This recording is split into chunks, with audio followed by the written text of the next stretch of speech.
300 million years ago, the world was alive in ways almost impossible to imagine today. The air was thicker, the oxygen richer, the forests vast and steaming with life. Towering ferns stretched 30 meters into the sky, their fronds spreading like green cathedrals. Rivers wound through endless swamps, their waters dark and sluggish, filled with strange sounds, the buzz of wings, the hiss of ancient insects, the hum of a planet still experimenting with life on land. And moving silently beneath those ferns was the undisputed ruler of this lush, alien world. Arthropleura, the giant millipede of the Carboniferous. 3 meters long from head to tail, armored like a tank, it glided across the forest floor, with hundreds of jointed legs clicking softly in rhythm. It was not a creature of nightmares, it was the nightmare, a living engine of survival built for an atmosphere that made monsters possible. This was the age of coal forests, when Earth's landscapes were humid jungles stretching from pole to pole. Every breath of air contained nearly 35% oxygen, compared to the 21% of today. That single difference changed everything. Insects grew to impossible sizes. Dragonflies with wingspans longer than hawks filled the air. Scorpions the size of dogs prowled through roots and moss. And at the top of it all crawled Arthropleura, the king of the forest floor. The Carboniferous world was dense, dark, and alive with motion. Mist rolled through giant horsetail trees, droplets glittering in shafts of golden light. Ferns as tall as houses swayed in the wind like slow ocean waves.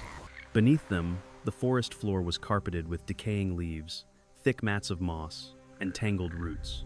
Here, oxygen fed fire and life alike. Each breath of air was so rich that flames could spark from a single bolt of lightning and sweep across acres in minutes. Yet even fire could not erase the dominance of the arthropods. In this damp, echoing underworld, Arthropleura reigned supreme. Its armor thick, overlapping plates of chitin shimmered black and copper under the weak sunday.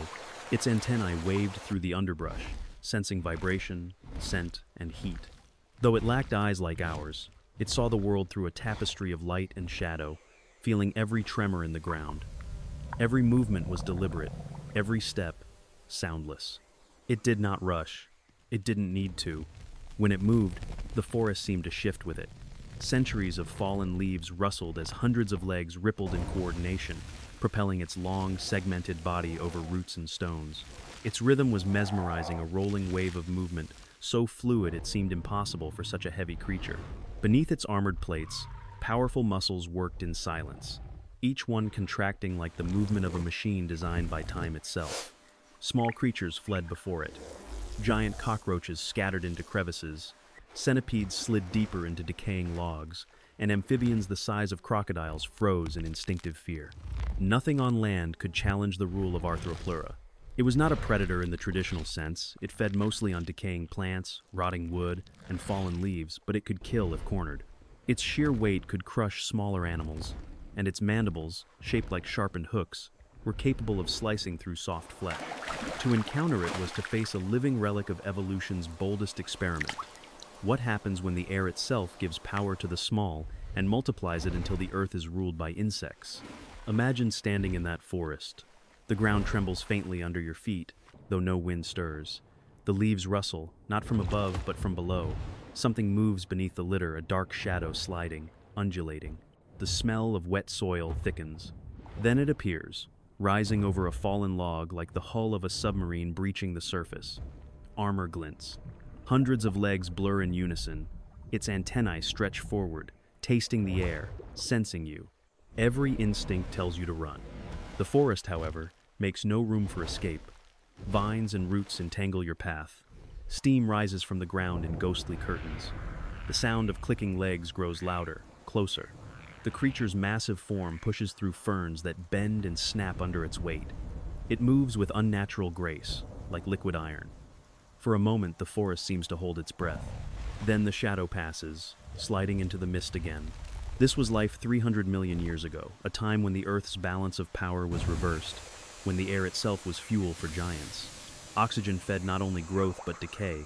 Every tree that fell became a slow fire underground, buried beneath layers of sediment that would one day form the coal seams of our modern world. The very forests ruled by Arthropleura became the fuel for civilization millions of years later. But in its time, there were no humans, no birds, no mammals. The vertebrates of the Carboniferous were primitive amphibians that lived mostly near water. The land was dominated entirely by invertebrates, creatures that crawled, burrowed, and ruled with segmented armor. Arthropleura's design was perfect for this era. Its wide, flat body allowed it to move under low vegetation and into tight spaces. Its thick armor protected it from predators like giant scorpions or early amphibians, and its legs, dozens upon dozens of them, let it glide over any terrain, from mud to roots to the slick surfaces of fallen trees. Every part of its body was a compromise between power and precision, between defense and movement. At full size, it could stretch as long as a small car, and when it crawled, it left behind deep tracks that hardened into fossilized imprints we can still find today. These tracks tell a story of patience and dominance. Unlike predators that chased and killed, Arthropleura conquered the forest by persistence. It was everywhere.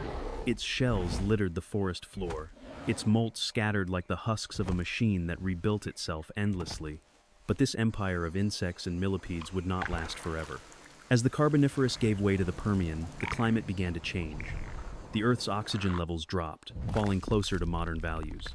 Fires became rarer. The air grew thinner, drier. The great coal swamps shrank, replaced by open plains. Without abundant humidity and oxygen, the arthropods began to shrink. The giant dragonflies disappeared. The scorpions dwindled. And Arthropleura, once the unchallenged ruler of the forest floor, began its slow decline. Still, its world was breathtaking.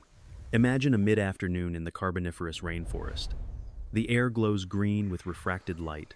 Giant club mosses and tree ferns sway in the warm breeze. The calls of early amphibians echo through distant pools. Beneath the canopy, Arthropleura moves slowly along a fallen trunk, its antennae twitching. A dragonfly the size of a crow flutters past, its wings scattering sunlight like glass. A small reptile scrambles across a log, pauses, then freezes as the giant shadow passes. Close up, the creature's plates flex slightly as it moves, releasing tiny puffs of mist from condensation trapped beneath. The sound of clicking legs echoes softly. It pauses to feed, its mandibles tearing at a pile of decomposing leaves.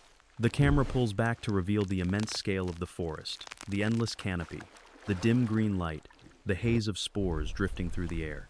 This was the kingdom of oxygen. It was both beautiful and deadly. Fires swept through frequently, ignited by lightning strikes. When they burned, they consumed miles of forest at once, feeding on air so rich that even damp wood caught fire. But after every fire came regrowth. New ferns sprouted from ashes, and within weeks, the forest was alive again. In this cycle of destruction and renewal, Arthropleura thrived.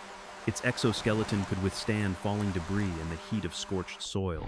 When flames passed, it simply retreated underground, waiting until the smoke cleared. Few creatures could endure what it could. For millions of years, this cycle continued the constant heartbeat of an ancient Earth. As the Carboniferous drew to a close, volcanic activity and continental drift reshaped the planet. Rainforests fragmented, oxygen levels dropped, and the air became less friendly to giants. The arthropods' dominance waned, giving way to new evolutionary experiments, reptiles, mammals, and much later, dinosaurs. But for a long, forgotten span of deep time, the forest floor belonged to the many-legged king. To visualize that world is to glimpse an alternate version of Earth, a place where sound was muffled by thick air, where every breath felt heavy and alive, and where you could not walk 10 steps without seeing motion. Everything crawled, slithered, or fluttered. The forest floor itself seemed to breathe. When paleontologists unearthed the fossil remains of Arthropleura in Europe and North America, they found imprints so well preserved that even individual leg segments could be counted. The creature's segmented plates revealed overlapping armor, flexible yet strong. The fossils told a story of adaptation. A creature evolved not for beauty or speed, but for endurance. It had no venom, no fangs, no stinger. Its defense was its sheer size. Nothing could easily attack it. And though it probably lived a slow, deliberate life, it ruled a world that would one day vanish completely. Today, we can still find its footprints fossilized in old coal seams, parallel lines etched into stone, remnants of an empire of insects long turned to dust. Each footprint captures a moment when Arthropleura moved across soft mud, unaware that one day its steps would outlive continents. The forests it ruled are gone, buried beneath layers of rock that now fuel our power plants and light our cities. The coal we burn today was born from those very jungles, compressed over eons. In a sense, the ghost of Arthropleura still powers the modern world. If we could step back for one day into its age, we would not see a monster, we would see a system, a balance. The great millipede was both destroyer and recycler, feeding on decay, giving life back to the soil. It was nature's first engineer of the forest floor, turning death into renewal. In the fading twilight of the Carboniferous, as oxygen levels began to fall, the last of the giant millipedes moved through a thinning jungle. The air was drier, fires burned longer, ferns browned and collapsed. The creature crawled across cracked soil, where once there had been moss and life. Its antennae twitched, searching for scent, for moisture, for a future that no longer existed. It reached a riverbank, paused, and waited as rain began to fall. The droplets struck its armor, running down in shining rivulets. In the reflection of the water, the last king of the forest saw itself a relic of an age of air, too rich, too alive, too temporary. The rain grew heavier. The creature crawled slowly into the water, its segments rippling like waves. The camera lingers as its shadow disappears beneath the surface. Ripples spread outward, breaking the reflection of storm clouds above. Millions of years later, the same riverbed would be stone. The same air would be thinner. The same ground would hold the fossilized memory of the creature's passing. And though its reign lasted only a blink in the story of life, Arthropleura remains a symbol of one of Earth's strangest chapters, a time when breath itself made giants, and when the smallest creatures grew large enough to rule the world.